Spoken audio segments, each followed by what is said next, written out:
It is that time. Let's go to the movies. Thor's Hammers up on deck, and 10 Cloverfield Lane, the secrecy behind the sequel. No kidding. This is being described as a blood relative to 2008's Cloverfield. J.J. Abrams producing this. A woman is involved in a car accident. She wakes up in an underground bunker where two men are telling her that the world has been infected by a chemical attack. Take a look.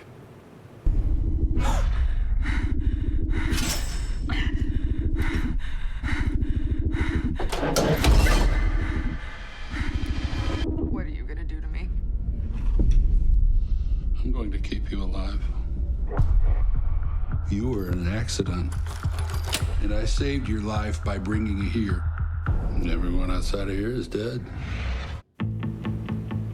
Oh, yeah! This movie looks like a room on steroids. No kidding. John Goodman as a leading man with the thrills here. Does it work? Oh, it totally works. I mean, John Goodman has been a consummate character actor for years with television and film, and this is one of his all-time great roles. He's just so zany and kind of weird, and you never really know where his allegiances are, if you can really trust him. It really plays out like a Hitchcockian thriller for the first three quarters, and Mary Elizabeth Winstead, the lead here, fantastic. She has a lot of shades of Sigourney Weaver and Alien in this film. And John Gallagher Jr., that guy, many may recognize him from The Newsroom. So the three of them have a great sort of camaraderie and chemistry building together, really skillfully acted, and you never really know what's going on. So there's some genuine mystery here. Now, the idea of this being a sequel, do we need the backstory? Do we need to watch the original to get into this movie? No, not at all. You don't need to have seen the original Cloverfield, and this is a very different movie from that one. There was that shaky, frantic style of Cloverfield. There was that big lumbering monster through most of it.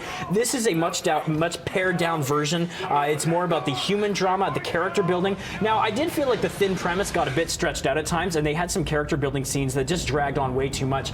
And the thing about this movie is, with J.J. Abrams, you're going to get a surprise, right? So there's a huge twist in the final third act. I'm not going to say anything about what it is, but I will say it was so jarring that it actually felt like two different movies for me. And it asked way more questions towards the end of the film than it answered, so I could see that actually frustrating many people. But it's an innovative approach to doing a modern thriller. And you talk about innovative. The way they marketed this movie of it being an utter secret, then all of a sudden it popped up that a sequel was coming. Do you think that's just brilliant marketing that'll push this over the top? It was risky, bold, brilliant as well, though, because it's best not to know anything about the story going in, because then you have those genuine aha moments and some real surprises. And as I say, you don't have to have seen the first Cloverfield. I'll stop short of calling it great, though. I did have some issues with it, as I mentioned. So for me, it's always about, will I watch this movie again? I don't think I need to see it twice, but it is definitely worth watching. How many hammers? 3 out of 5. 3 out of 5. Yes. Solid jump scares this weekend for you to check out, or The Brothers Grimsby if you want the gross out factor. There's something for everybody.